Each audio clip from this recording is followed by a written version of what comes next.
Moi, je la connais, la femme dont tu parlais. Mais je paye pas, par contre. Son souffle se saccade. Les gouttes de sueur en cascade inondent les draps. Humidifient nos ébats. Nos corps deviennent carrés. Je suis un mâle à la racine, un poète qui ne connaît pas Racine, dans un cercle défaussé. Respiration haletante. Proche de l'autre en son antre, deux êtres ventre à ventre, passion fusionnelle en son centre, sacre du monde Vénus, apprentissage du cursus, des points clés de sa plastique entame d'un travail satirique. Sous la couette, le cirque. Et une vision nyctalope, je me repose dans sa crique et j'inonde ses trompes de Fallope, ce sosie de Falbala me laisse croire en ses fables, dans ses bras je deviens faible, un tétard dans un bac à sable. Ne vous déplaise, sa présence m'apaise et il appert que dans son iris une émotion s'immisce dès lors.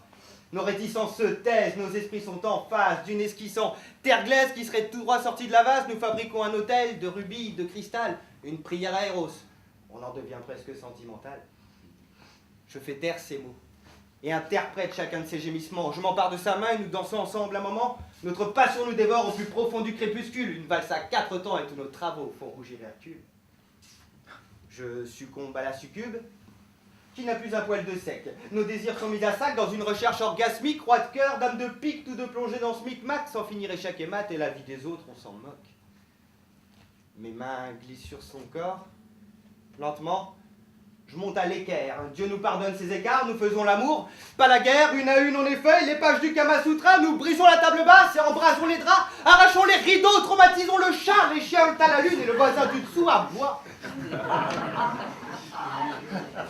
Puis voici qu'elle exhibe les objets de métal. Instrument indispensable pour cette nuit de bacchanal. Je bats de l'aile, cligne de l'œil à la vue de ces engins. Son sourire carnassier devient plus féroce que le mien. En miettes, nous allons finir, épuisés de la fatigue du juste. J'ajuste son désir d'une osmose entre baiser et geste.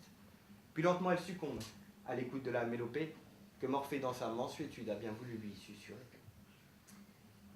Cupidon bande son arc, mais la flèche rate sa cible. Je le chope par la peau du cul, car frustré, je deviens irascible. Le trait de cet imbécile s'est planté dans l'oreiller. Je le séquestre dans la cave pour lui apprendre à viser.